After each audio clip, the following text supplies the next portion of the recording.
Howdy folks, Doc here with Last Best Tool, and a little bit ago I did a video on this double-headed joker. I got this one. It's got the 7 to 10 millimeter on one side and the 10 to 13 on the other. I figured that was a good range. I do like the jokers. They're quite handy, and you can exceed the range if you don't mind losing the kind of that ratcheting feature that these have. But it turns out that double-headed wrenches like this are pretty common. Well, maybe not common. Well, maybe common, but also kind of vintage. It depends on how you look at a double-headed wrench. So this is a Crescent wrench.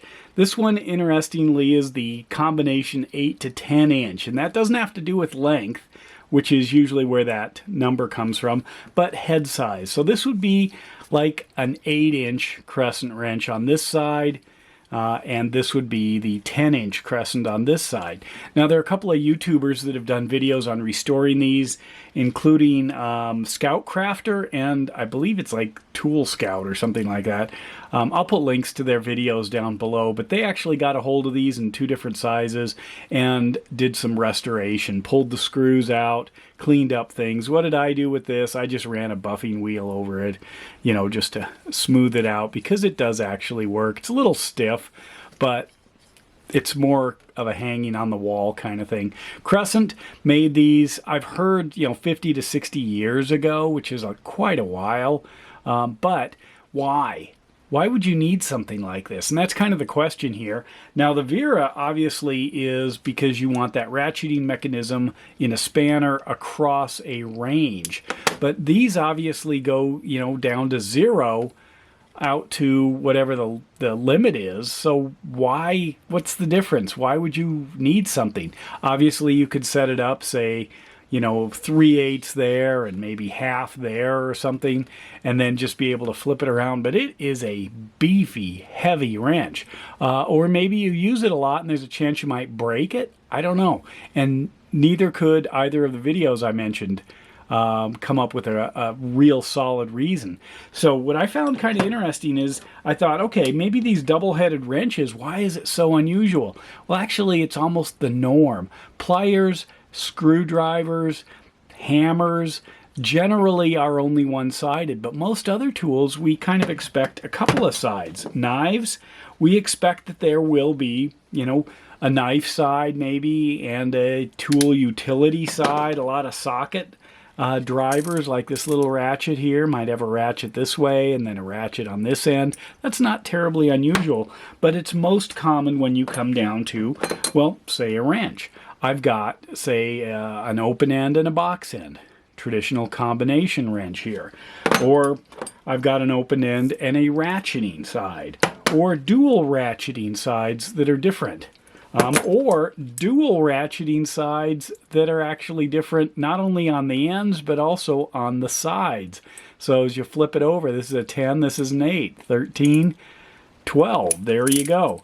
A lot of times, like say with these line wrenches or flare nut wrenches, you expect that they're going to have 2 different sides, and you're going to cover twice as much, essentially with those. Double box ends, but different sizes. Classic. Love these things. Obviously when you go up something like to these new SnapOn super long double head reversible ratcheting wrenches, you're going to get 2 sizes. So it's a double-headed wrench.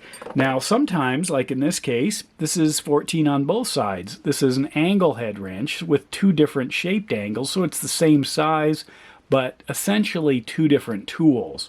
Just the same size. Or this half moon here, 10 and 12.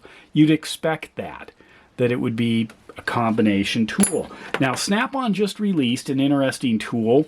I'm going to fabricate one here real quick. Okay, this might be what it looks like right there. It is a SnapOn, flip it around so the name's upright, a SnapOn, open-ended wrench, or actually I think theirs might be a box end now that I think about it. So we've got a box end wrench with a hard handle or I don't know, soft, semi-soft handle on one end.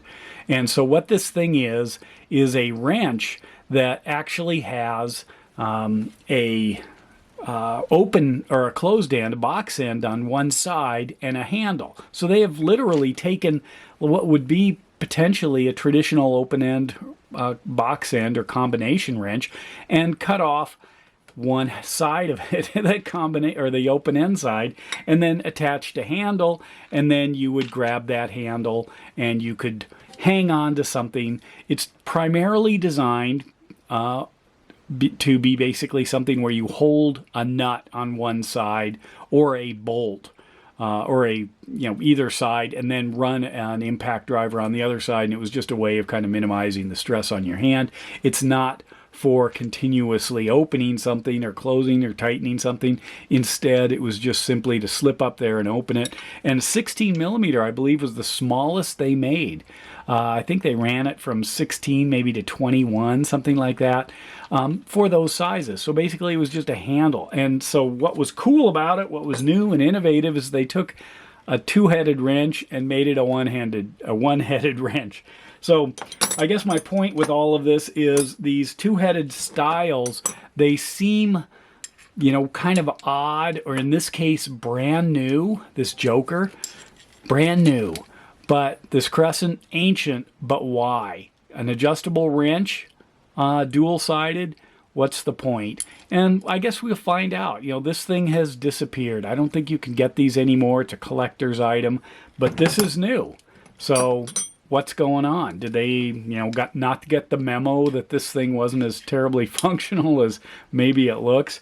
Or are they thinking, traditional wrenches really should be double-sided, because that's where the action is, is to be able to flip it around and, do more work.